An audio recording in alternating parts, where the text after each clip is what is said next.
नमस्कार, मैं हूं आपके साथ अंजना शर्मा और आप देख रहे हैं देवी पूजक टाइम्स। आइए एक नजर डालते हैं इस वक्त की खास खबर पर।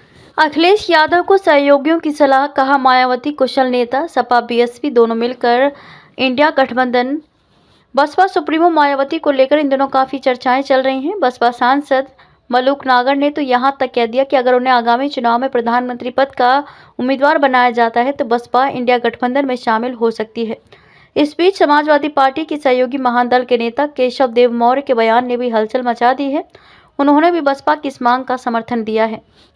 अखिलेश यादव की सहयोगी महादल के नेता केशव देव मौर्य ने सपा और बसपा को फिर से इंडिया गठबंधन के साथ आने की सलाह दी है और कहा कि मायावती एक कुशल नेता हैं और अगर वो देश की प्रधानमंत्री बनती हैं तो इससे देश का सम्मान भी बढ़ेगा। उन्होंने कहा कि अगर सपा और बसपा इस बात का समर्थन करते हैं तो उन्हें साथ आना चाहिए। हालांकि सपा पहले बसपा को साथ लाने का विरोध कर चुकी है।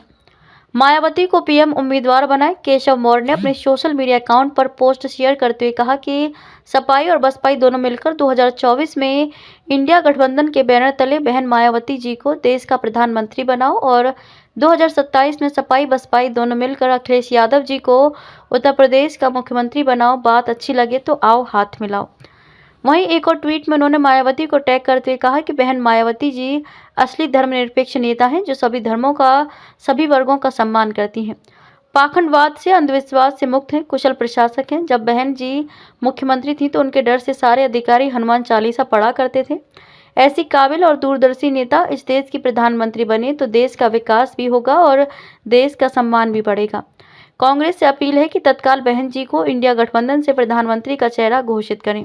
इंडिया गठबंधन में शामिल होंगी मायावती। दरअसल बसपा सांसद मलूक नागर ने कहा था कि अगर इंडिया गठबंधन बसपा सुप्रीमो मायावती को प्रधानमंत्री पद का उम्मीदवार बनाए तो बीजेपी को जीत से रोका जा सकता है। उन्होंने कहा कि गठबंधन की जीत का फॉर्मूला साफ है कि 2022 के चुनाव में एनडीए को 41% वोट मिले थे, इंडिया ब्लॉक बनाने वाले दलों को 40% और बसपा को 13% वोट मिले थे। अगर मायावती इंडिया में आ जाती हैं तो वोट फीसद 50 से ऊपर चला जाएगा। खबरों में अब तक लिए बस इतना ही। फिर होगी आपसे मुलाकात कुछ ऐसी ही खास खबरों के साथ। तब तक के लिए नमस्कार और देखते रहिए देवी पूजक टाइम्स।